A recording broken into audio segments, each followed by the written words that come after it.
ભાજપની અંદર જે છુપાયેલો અસંતોષ હતો એ ધીમે ધીમે બહાર આવી રહ્યો છે અને એ ભવિષ્યની અંદર ભાજપને મોટા પ્રોબ્લેમ ઊભા કરી શકે છે. નમસ્કાર દર્શક મિત્રો, જ્યાં સુધી ભાજપ એક પાવરફુલ પાર્ટી તરીકે હતી અને જ્યારે બધું જ એની અંદર આમ શિસ્તબદ્ધ સારી રીતના ચાલતું હતું ત્યાં સુધી કોઈ પ્રોબ્લેમ ઊભા નહોતા થતા. પરંતુ હવે ભાજપની અંદર જે છુપાયેલો અસંતોષ હતો એ ધીમે ધીમે બહાર આવી રહ્યો છે અને એ ભવિષ્યની અંદર ભાજપને મોટા પ્રોબ્લેમ ઊભા કરી શકે છે. હવે નજીકના દિવસોની અંદર જે પેટા ચૂંટણીઓ આવી રહી છે એની અંદર આની અસર જોવા મળી શકે છે. તમે કોઈ પણ સ્પ્રિંગ હોય એને લાંબા સમય સુધી દબાવો તો એ કોઈકને કોઈક વાર તો ઉછળવાની જ છે, એવું અત્યારે ભાજપની સાથે થઈ રહ્યું છે. તો આના વિશે હું તમારી સાથે વાત કરીશ. મારું નામ રાજેશ શાહ છે અને તમે જોઈ રહ્યા છો ખબર છે.com. દર્શક મિત્રો, લોકસભા 2024ની ચૂંટણીની અંદર ભાજપને બહુમતી નહીં મળી અને ભાજપ અત્યાર સુધી એવું માનવામાં આવતું હતું કે એકદમ પાવરફુલ પાર્ટી છે અને બધું એકદમ શિસ્ત રીતે ચાલે છે, એટલે પાર્ટીની અંદર કોઈ જે અસંતોષ હતો એ ક્યારેય સામે નહોતો આવતો. પરંતુ હવે ધીમે ધીમે આ જે અસંતોષ છે એ બહાર આવી રહ્યો છે. આપણે જોયું કે રાજસ્થાનની અંદર ડૉક્ટર કિરોડીલાલ મીણાએ મંત્રી પદેથી રાજીનામું આપ્યું. એ રાજસ્થાનની સૌથી મોટી ઘટના છે, કારણ કે કોઈ એવો અસંતોષ હોય કે જે મંત્રી પદના રાજીનામા સુધી પહોંચી જાય એવું પહેલીવાર બન્યું છે.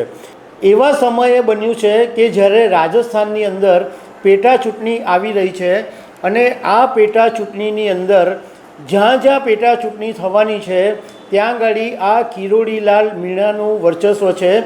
મતલબમાં કિરોડીલાલ મીણાની ગેરહાજરીમાં આ ચૂંટણી લડવી ભાજપ માટે મુશ્કેલ બની શકે એમ છે.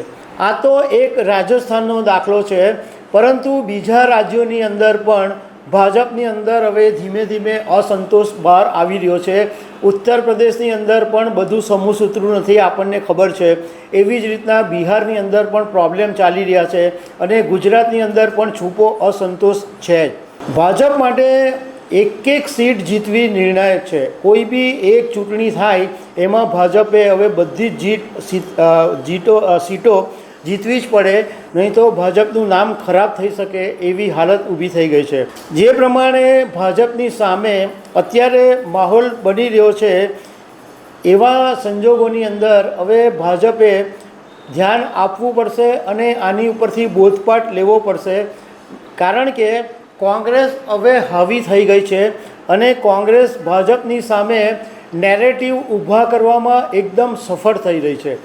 કોંગ્રેસ હવે લોકોના મનમાં એવું ઠસાવી રહી છે કે ભાજપે જે કર્યું છે એ બરાબર નથી કર્યું અને આ જ વાત છે એ ભાજપને સૌથી મોટી નુકસાન કરતા છે. કિરોડીલાલ મીણાએ જે એમનું જે રાજીનામું આપ્યું એના ઉપરથી રાજકારણના જાણકારોનું કહેવું એમ છે કે આને કારણે હવે જે અસંતુષ્ટો છે એ હવે ખુલ્લે આમ બહાર આવી શકે છે. કારણ કે અત્યાર સુધી છૂપો અસંતોષ તો હતો જ, પરંતુ શિસ્તની પાર્ટી હોવાને કારણે બધાના મોઢા પર તાળા લાગી ગયા હતા, કોઈ બોલવાની હિંમત નહોતું કરતું. પરંતુ હવે કિરોડીલાલ મીણાએ રાજીનામું આપ્યું તો બીજા બધા લોકોની અંદર પણ આ વાતની હિંમત આવી શકે છે. આ જ વાત છે કે એ જો ભાજપ સાચવશે નહીં તો બીજા બધા લોકો પણ બહાર આવશે. હવે રાજસ્થાનની વાત કરીએ તો 5 વિધાનસભાની પેટા ચૂંટણી આવી રહી છે. એમાં દેવલી ઉમિયારા છે, દૌસા છે, ખીંવસર છે, ચોરાસુ છે, ઝુંઝુન છે. અને આ જે બેઠકો છે એની ઉપર પેટા ચૂંટણી થવાની છે અને આ બધી બેઠકો ઉપર મીણા સમાજની અંદર કિરોડીલાલ મીણાનું જબરજસ્ત વર્ચસ્વ હતું. ઉત્તર પ્રદેશની વાત કરીએ તો ઉત્તર પ્રદેશમાં લગભગ 10 બેઠકો ઉપર પેટા ચૂંટણી આવી રહી છે અને ઉત્તર પ્રદેશમાં તો ક્લિયર કટ અત્યારે દેખાઈ રહ્યું છે કે જબરજસ્ત અસંતોષ ભાજપની અંદર જ ફેલાઈ ગયો છે. એક તો લોકસભા 2024નું જે ચૂંટણીનું પરિણામ આવ્યું એને કારણે ઉત્તર પ્રદેશના રાજકારણની અંદર જબરજસ્ત હંગામો મચેલો છે. તાજેતરમાં જ એવું બન્યું કે યોગી આદિત્યનાથે એક મિટિંગ બોલાવી હતી, તો એની અંદર 2 ડેપ્યુટી સીએમ ગેરહાજર રહ્યા હતા. એવું બી કહેવાય છે કે ઘણા બધા ધારાસભ્યો અત્યારે યોગી આદિત્યનાથની સામે પડી ગયા છે. એટલે ભાજપમાં એક મોટો અસંતોષ ઊભો થયો છે. જો આ અસંતોષ તાત્કાલિક ધોરણે ઠારવા નહીં આવશે, જો ડેમેજ કંટ્રોલ કરવામાં નહીં આવે, તો યુપીમાં પણ ભાજપને મોટો ફટકો પડી શકે છે. બીજી તરફ બિહારની અંદર ભલે જેડીયુના ગઠબંધનની અંદર ભાજપે સરકાર તો બનાવી દીધી છે, પરંતુ ભાજપના જ નેતાઓ ત્યાં આગળ ખુલ્લેઆમ નિવેદન આપી રહ્યા છે. પૂર્વ કેન્દ્રીય મંત્રી અશ્વિની ચૌબે તાજેતરમાં નિવેદન આપ્યું કે ભાજપ અહીંયા આગળ બહુમતીથી જીતે અને એનડીએ સરકાર બનાવે અને મુખ્યમંત્રી બનાવવાનો નિર્ણય હાઈકમાન્ડ લે. એટલે બિહારની અંદર પણ આ બધું સમૂહસૂત્રું નથી ચાલી રહ્યું.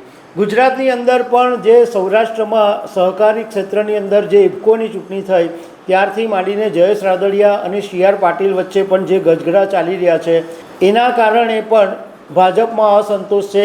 ઉપરાંત કોંગ્રેસના નેતાઓને ભાજપમાં સામેલ કરી અને એમને મંત્રી પદ સુધી ફાળવવાની વાતને કારણે પણ ગુજરાતમાં ભાજપની અંદર અસંતોષ ચાલી રહ્યો છે. આ બધી જ બાબતો ભાજપ માટે સારી નથી દેખાઈ રહી. તો દર્શક મિત્રો, આવી અનેક વાતો સાથે અમે તમને મળતા રહીશું. Thank you very much.